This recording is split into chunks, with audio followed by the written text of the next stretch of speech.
Triple तलाक विधेयक आज राज्यसभेत मांडलं जाणार. विधेयक मंजूर होऊ देणार नाही काँग्रेसचा निर्धार, तर भाजपचं व्हीप जारी करून सदस्यांना उपस्थित राहण्याचं आवाहन.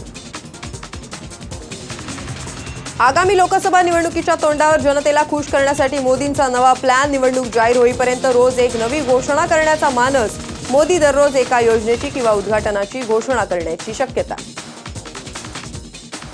अहमदनगर महापालिकेत भाजपला दिलेल्या पाठिंब्याची राष्ट्रवादी काँग्रेसचे अध्यक्ष शरद पवारांकडून दखल. पक्षादेश धुडकावून भाजपला पाठिंबा देणाऱ्या नगरसेवकांवर येत्या 5 दिवसात चौकशी करून कारवाई करू, शरद पवारांची माहिती. या बाबतीत पक्षाच्या अध्यक्षांनी सूचना दिल्याच्या नंतर सुद्धा काही वेगळा निर्णय या ठिकाणी घेतला गेला असेल तर ती गोष्ट स्वीकार्य नाही.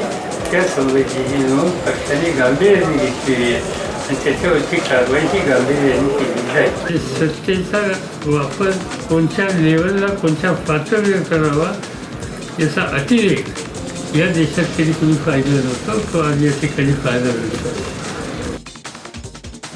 नगरमध्ये सीट बेल्ट दरवाजात अडकल्याने शरद पवारांच्या हेलिकॉप्टरचं इमर्जन्सी लँडिंग. हेलिकॉप्टरमधील सर्व प्रवासी सुखरूप. घडलेल्या प्रकारामुळे प्रशासन हवालदिल. खासदार नारायण राणे भाजप विरोधात मैदानात. 5 राज्यातील पराभवानंतर भाजपने धडा घ्यावा. नारायण राणेंचा सल्ला. राज्यात युती झाली तर भाजपसोबत जाणार नसल्याचंही केलं स्पष्ट. शेतकऱ्यांना कर्जमाफी वगैरे जे प्रश्न आहे, बेकारीचा प्रश्न आहे, महागाईचा प्रश्न आहे, हे प्रश्नाला न्याय देणार आहे का? यांना न्याय या कालावधीत जर दिला येणाऱ्या 4-5 महिन्यात तर शक्यच आहे या निर्णय बदलण्याचा. अन्यथा 5 राज्याच्या निकालाप्रमाणे होईल.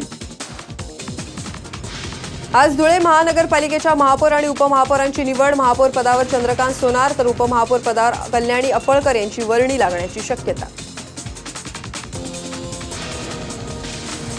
भीम आर्मीचे संस्थापक चंद्रशेखर आझाद पुण्यात दाखल. शिवाजीनगर कोर्टजवळच्या सागर पॅलेस हॉटेलमध्ये आझाद यांचा मुक्काम. आझाद यांची पुण्यात सभा नाही. सभेला पोलिसांनी नाकारली परवानगी. कोरेगाव भीमा आणि पेरणेमध्ये अनुचित प्रकार टाळण्यासाठी प्रयत्न. गावकरी करणार भीमसैनिकांचं गुलाब. पुष्प देऊन स्वागत तर भीमसैनिकांच्या जेवणाची आणि पिण्याच्या पाण्याचीही सोय. चंद्रशेखर आझाद यांना नजरकैदेत ठेवल्याविरोधात मुंबई हायकोर्टात याचिका. याचिकेवर आज सुनावणी. आझाद यांना नजरकैदेत ठेवणं संविधानाविरोधात असल्याचं मत. संविधान मानणाऱ्यांची सरकार गळचेपी करत असल्याची टीका. मराठ्यांच्या आरक्षणानंतर धोबी समाजाची आरक्षणाची मागणी. अनुसूचित जमाती समावेश करण्यासाठी सरकार लवकरच निर्णय घेणार. मंत्रिमंडळाच्या बैठकीत मंजुरीसाठी येणार प्रस्ताव.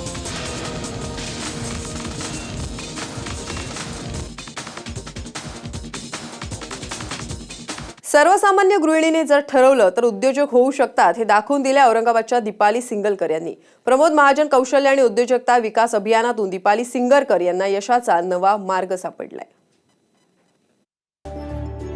जिद्द, चिकाटी, इच्छा असेल तर मार्ग.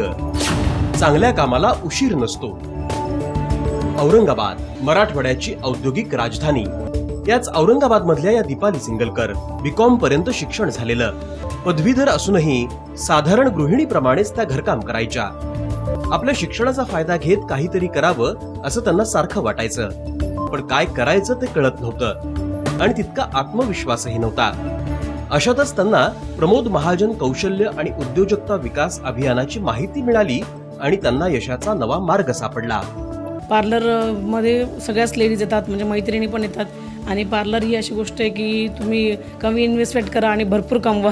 मुख्यमंत्री देवेंद्र फडणवीस यांच्या पुढाकारातून सुरू झालेल्या या उपक्रमात महिलांना वेगवेगळ्या व्यवसायांचं मोफत प्रशिक्षण दिलं जातं. केंद्रातल्या नरेंद्र मोदी सरकारनं सुरू केलेल्या या योजना वरदान ठरल्या आहेत. लैलेश बारगजे, साम टीव्ही, औरंगाबाद.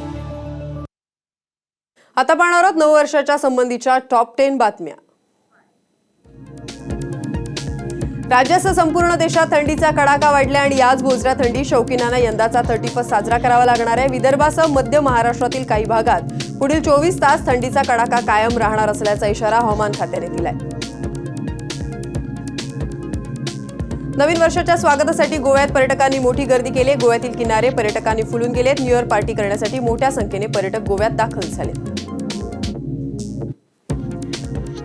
मुंबई सुद्धा नवीन वर्षाच्या स्वागतासाठी सज्ज झाली. मुंबईत ठिकठिकाणी आकर्षक रोषणाई करण्यात आली. नेहमीप्रमाणेच मुंबापुरीत असंख्य ठिकाणी न्यू इयर पार्टीचं आयोजन करण्यात आले. 31 निमित्त चिकन आणि मटणाचा बेत आखत असाल तर सावध व्हा. 31ला खवय्यांकडून नेहमीपेक्षा अधिक मागणी असल्याने रोगट कोंबड्या आणि रोगट बकड्याचं मटण चिकन विक्री होण्याची मोठी शक्यता आहे. नवी मुंबई पोलिसांनी विनापरवाना टेरेसवरच्या 31च्या पार्ट्यांवर बंदी घातली. परिणामी टेरेसवर धिंगाणा करणाऱ्यांना पोलिसांचा एंगा पाहायला मिळण्याची शक्यता आहे. पुण्यात 31 साजरा करताना जरा सावधानता बाळगा, कारण ड्रिंक अँड ड्राईव्ह मध्ये जर तुम्ही पकडला गेला तर तुमचं लायसन्स रद्द होऊ शकतं. नागपूर पोलिसांनी अपघातमुक्त 31 साजरा व्हावा यासाठी शहरात कडक बंदोबस्त लावलाय. विविध ठिकाणी पोलिसांनी नाकाबंदी करून वाहन चालकांची दांडीगुल केली.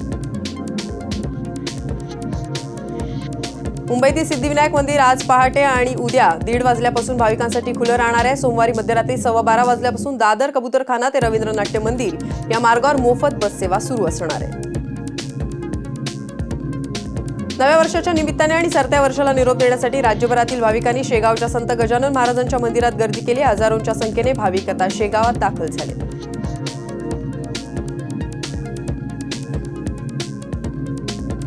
नवीन वर्षाच्या स्वागतासाठी शिर्डीची साईनगरी सुद्धा नटली आहे. लाखो भाविक साईबाबांच्या दर्शनासाठी शिर्डीत दाखल होत आहेत. त्यामुळे 31ला साई समाधी मंदिर रात्रभर खुलं राहणार आहे.